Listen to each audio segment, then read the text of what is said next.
En los últimos días, la candidatura de la Mesa de la Unidad ha pasado por profundas polémicas, luego de tomar la decisión de que el candidato tapa pasara a ser el candidato definitivo por la dinámica política. Y una evidente pregunta se hizo resonar en todas las redes sociales y en todos los círculos de opinión de Venezuela. ¿Quién es Edmundo González? ¿Qué hace? ¿De quién se trata este embajador retirado y político venezolano al servicio de la unidad? Un político del cual se le desconocía cualquier declaración pública, por lo menos en Twitter desde 2017 y en los medios de comunicación a nivel internacional posiblemente desde el 2002. El siguiente paso político fue intentar refrescar la imagen de las redes sociales del mundo para poder tener por lo menos fotos actualizadas. Las que teníamos eran relativamente desde el inicio de la constitución de la Mesa de la Unidad y algunas declaraciones en Venevisión en torno a este evento político. Lo que hoy por hoy termina siendo gajes del oficio de cualquier fotógrafo de estar temprano en la sesión de fotos, terminó siendo la viva imagen de la representación de la cotidianidad venezolana. Cómo, sobre todo las personas mayores en Venezuela, llevan su cotidianidad con una profunda rebeldía y resistencia, lo cual conllevó que se publicara en redes sociales una foto de Edmundo González alimentando las guacamayas desde el balcón de su apartamento. Enseguida las redes sociales se enardecieron ferozmente, unos a favor, otros en contra, otros reaccionando a la compleja ausencia que había tenido el hoy candidato de la Mesa de la Unidad en los medios de comunicación frente a la opinión pública, y que una de las fotos que integra la sesión de fotos que vino a actualizar su presencia en redes sociales haya sido esta de las guacamayas, despertó polémica. Aún así, yo tengo que decir, yo creo que esto es muy distinto a esto. Aquí está la cinta, cuidado. Ay, cuidado. La oreja duro, hijo. ¡Ay! ¡Cuidado! ¡Ay! Me está mordiendo el dedo. No te muerde la oreja, chico. Está jugando. Muerde durísimo. Si tú silbas, yo silbo, entonces silbé. Marito me vio raro, ¿no? Silbó un ratico, me dio una vuelta y se fue. Y yo sentí el espíritu de él. Lo sentí ahí como dándonos una bendición. Tal vez para el caraqueño en general está normalizado que se asomen a su balcón y llegue una bandada de guacamayas. Ojo, bandada, no manada. Era un error que inclusive Valentina Quintero cometía en sus inicios. A pesar de que el caraqueño lo tiene muy normalizado, tienen que entender que en el interior del país nosotros a nuestros balcones solamente llegan gatos en la madrugada a pelearse y a darse de madrazo. Lo que me lleva a mí a recordarme en el 2018. En el 2018, en torno a las protestas generalizadas que habían, un artículo llamó mi atención, tal vez para bajar la atención de mi yo de aquel entonces. Pro Da Vinci publicaba un interesante artículo sobre las guacamayas de Caracas y cautivó mi atención, porque me hizo identificar la fauna de un país como idiosincrasia natural y promoción natural de los países sobre su nacionalidad. Es decir, para nadie es un secreto que Colombia se identifica con las mariposas amarillas, o Australia se identifica con los canguros, y en cierta medida Nueva York se identifica con las ratas que parecen conejos en las calles de Nueva York, ¿no? Una rata gigante que parecía del tamaño de un perro de raza pequeña. Este video, donde se puede ver al enorme roedor junto a un montón de cajas y bolsas en un negocio de Nueva York, se ha viralizado. La persona que filma se acerca al animal y este procede a salir corriendo, por lo que se aprecia su gran tamaño. Esta grave problemática no ha podido ser solucionada durante años. Ahora, para los neoyorquinos, las ratas ya se han vuelto parte del paisaje de Nueva York. Es normal verlas en el metro, en los alrededores de los edificios y hasta cerca de los restaurantes. Pero la realidad es otra. La realidad, a diferencia de Caracas, lo que Colombia se identifica con mariposas amarillas termina siendo en realidad solamente un recurso narrativo y literario por parte de Gabriel García Márquez en su imaginario de la realidad mágica.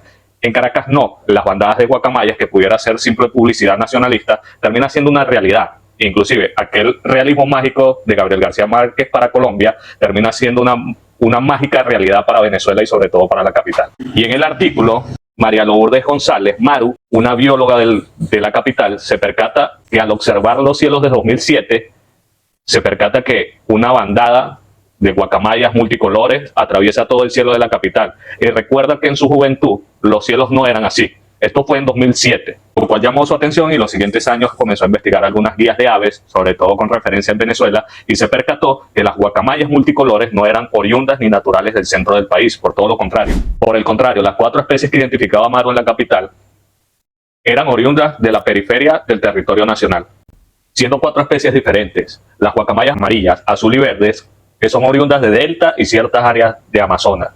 Son naturales de selvas y áreas pantanosas. 2 especies de guacamayas rojas, que son oriundas de los llanos, y algunas otras que son oriundas de los bordes del país.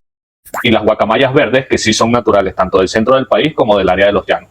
¿Y cómo llegaron al centro del país? Bueno, muy fácil, ustedes me dirán, pues llegaron volando. Pero resulta que Maru, la bióloga, tenía muy en claro que estas guacamayas solo vuelan 30 kilómetros por día, no vuelan largas distancias, y para llegar a la capital desde sus regiones naturales, de donde son oriundas, deberían transitar más de 600 kilómetros hasta la capital.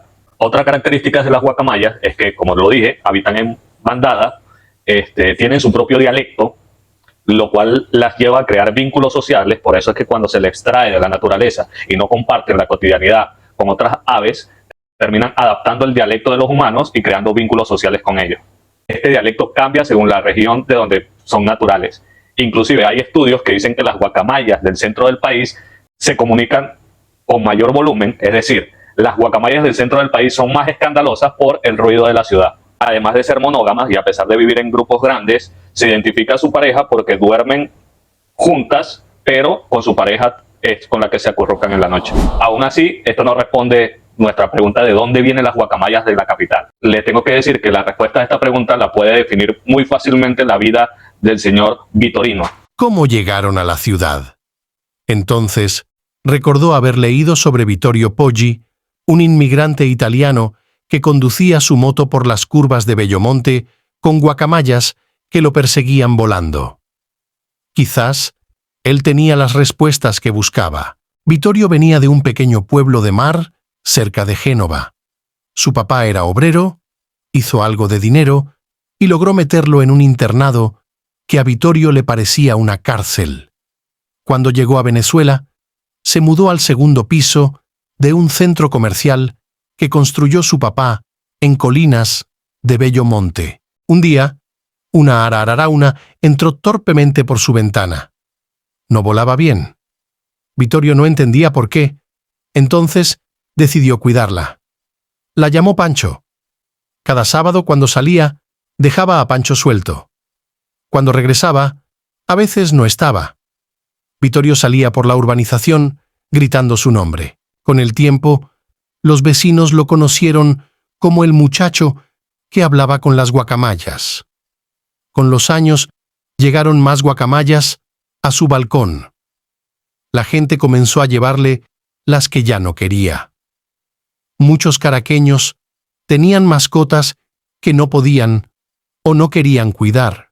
Cuando Vittorio salía en moto, a veces lo perseguían, libres, más de 20. Entonces, llamaron a Vittorio el guacamayo mayor. Era el patrono de las mascotas abandonadas. La gente también le llevaba a Vittorio guacamayas heridas. Él las alimentaba, las cuidaba y las soltaba. Él decía: «No me gusta tener animales encerrados porque estuve 11 años en un internado y sé lo que es». En Venezuela, los indígenas tenían guacamayas como mascotas antes de la colonia. Durante la conquista, los nativos las usaban como animales de alarma. Cuando el enemigo se acercaba a un poblado, aún en la noche, las guacamayas delataban a los intrusos con gritos.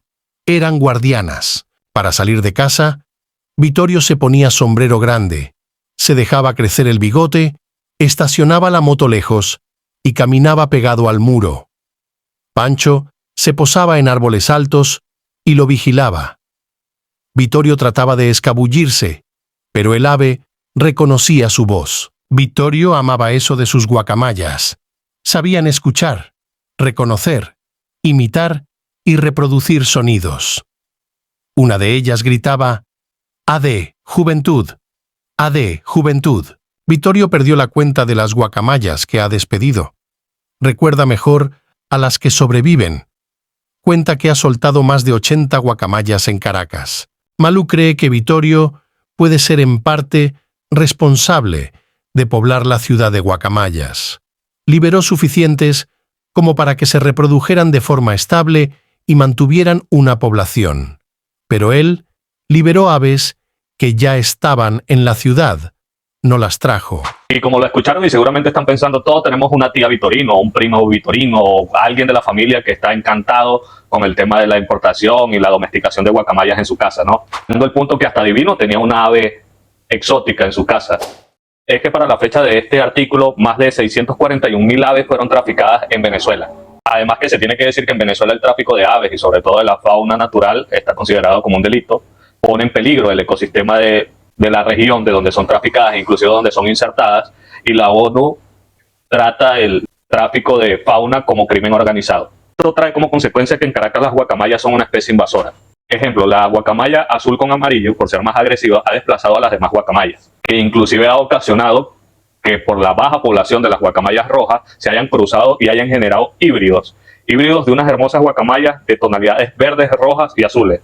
Y todos estos híbridos están pasando en los balcones de los caraqueños en todas las mañanas. Pero si eso no les sorprende, casi como una rima con el dato curioso de Pokémon, que Mewtwo es venezolana y es oriunda de los tepuyes de Amazonas. Se nos cuenta que los primeros indicios de Mew fueron encontrados en un templo en Sudamérica, donde encontraron restos fosilizados de él y pudieron formar a Mewtwo. Y ahora, para ser un poco más específico, el primer avistamiento de Mew fue en Guyana, Sudamérica, territorio de reclamación por parte de Venezuela. En el anime, en el episodio de la búsqueda de Mew, podemos encontrarlo en la montaña Meseta, clara referencia a los tepuyes venezolanos, específicamente al tepuy Roraima.